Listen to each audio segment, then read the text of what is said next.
Hello everyone, my name is Nicolás Tapia, a student from Chile, and I am going to present you our paper titled on the information plane of autoencoders. It is poorly understood how each hidden layer evolves during training, so Tishby proposed to understand neural networks using mutual information, or MI for short. The MI between variables x and y quantifies the information that x contains about y, and vice versa.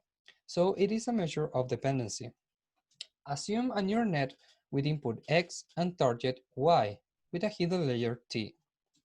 The information plane, or IP for short, was proposed to analyze the training dynamics of neural networks, where we plot the MI between t and y against the MI between x and t. The hidden layers describe trajectories in the IP during training, but there is an ongoing debate regarding the shape of these trajectories in the supervised learning case, motivating the study of simpler neural models.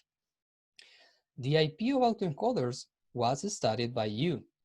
An autoencoder outputs x prime, which is a reconstruction of the input x, in two stages.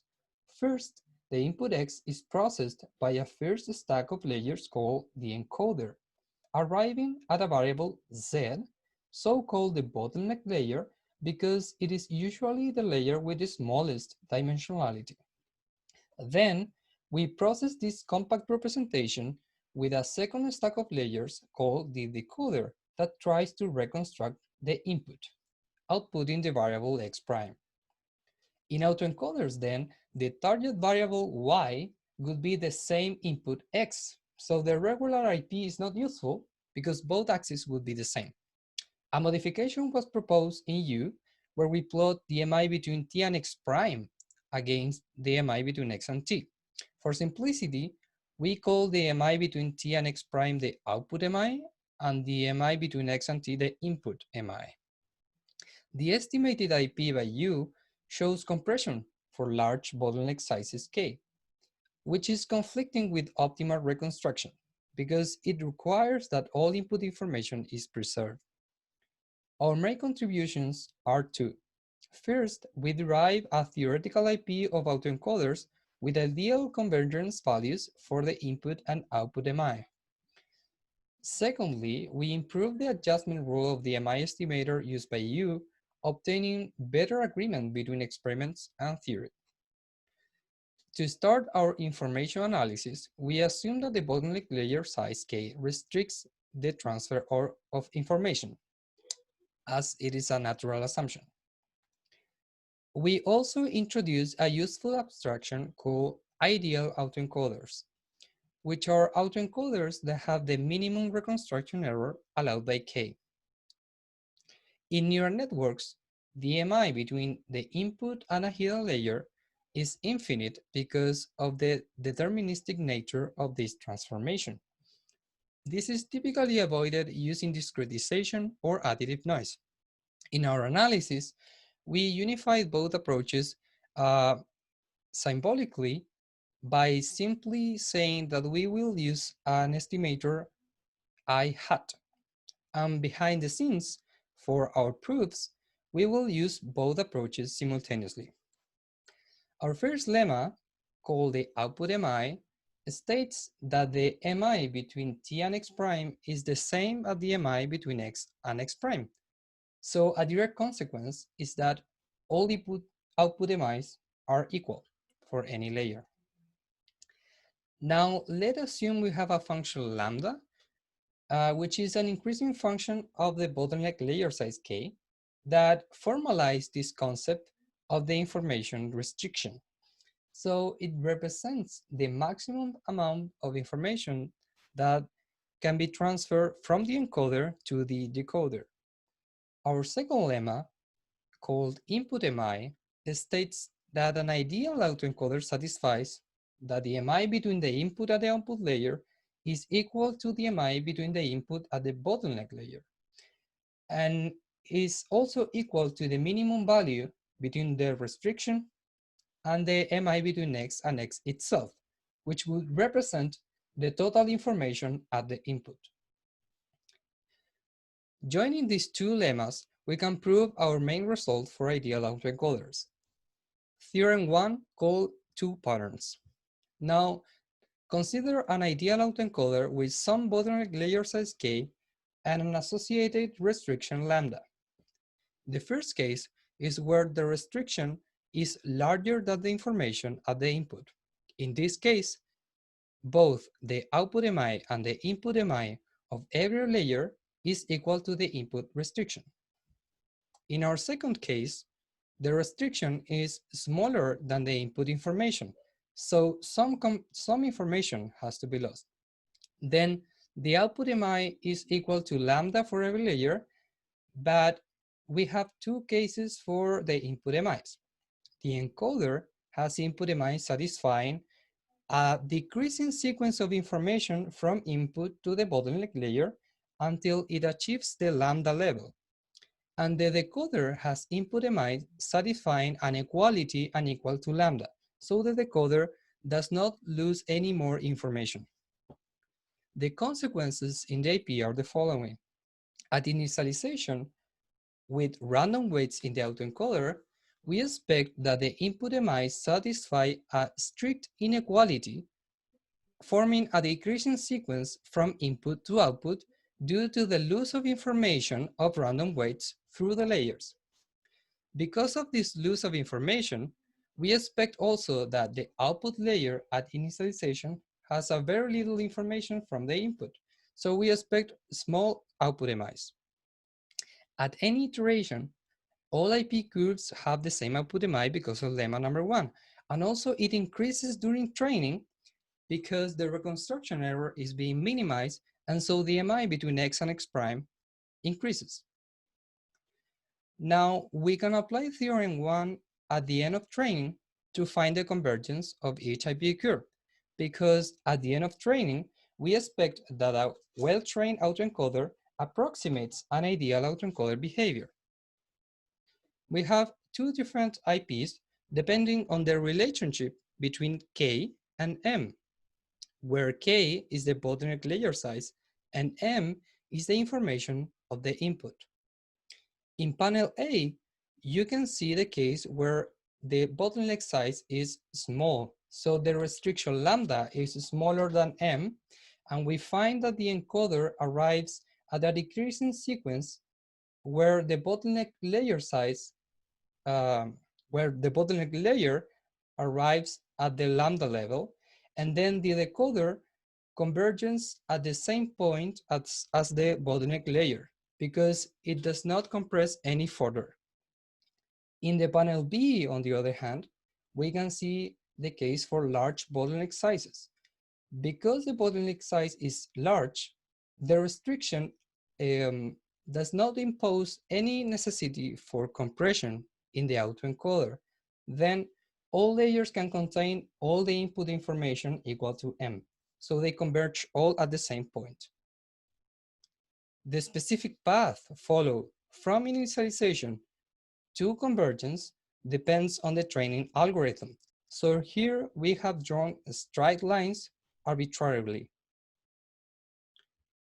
Mutual information has to be estimated from samples in practice. Following U, we use the matrix-based estimator of Sanchez that depends on the choice of a kernel. As in U, we choose the Gaussian kernel with width sigma. This MI estimator is bounded between 0 and the logarithm of n, with n being the number of samples. The kernel width controls the operating point between these bounds, because if the kernel width is too small, we achieve the upper bound of logarithm of n. If the kernel width is too large, we achieve the lower bound of 0. So we need a suitable value of sigma to have discriminative values. Let X have t dimensions. A common rule for sigma is the Silverman's rule of thumb, where we have a sigma proportional to the standard deviation of its component. To study autoencoders, you simplify this rule to the following formula, where he dropped the C constant and the standard deviation of the component, and introduced a gamma factor, which is an empirical constant. Note that the C constant is very close to 1 for all values of D. So dropping this variable is not really important for this application. The limitations of the simplified rule are the following. The first one is that the appropriate gamma can change significantly between variables. This means that we could need different values of gamma for different layers and even for the same layers at different iterations because we're changing the distribution. The second limitation is that linear transformations affect the estimation. For example, if we scale the variable x by a factor a, it would be equivalent to keeping the variable x and estimating with a kernel width divided by a. And changing the kernel width changes the value of the estimation. This would mean that we could change the MI simply by scaling some variable, which is not allowed by the Shannon mutual information. The estimator is also affected by the dimensionality. This is because the mean square distance has a dimensionality dependency, and therefore higher dimensions decrease the effective width of sigma, causing overestimated MIs. We propose a new rule for sigma that considers these geometric effects. First, we come back to the Silverman's rule by normalizing each component by the standard deviation. And then we add the square root of the number of dimensions to compensate for the dimensionality dependency of the mean square distance. We set epsilon to a small constant to avoid division by 0. Following U, we train an autoencoder on MNIST with a variable bottleneck size k and a fixed architecture. We replicate the results of U using the previous rule for sigma with k equal to 2 for the small bottleneck size case and equal to 32 for the large case. In these planes, you can see that for the small size, the mutual information estimations grow indefinitely. And for the large case, the mutual information starts to compress after a certain iteration. Then we recompute the IPs using our proposed rule for the kernel width. We see that the compression phase disappears for the large bottleneck size case. And also, we can see that we have better agreement with our theoretical IP reference. For example, in the small case, we can see the restriction of the information that can be processed for the, by the autoencoder.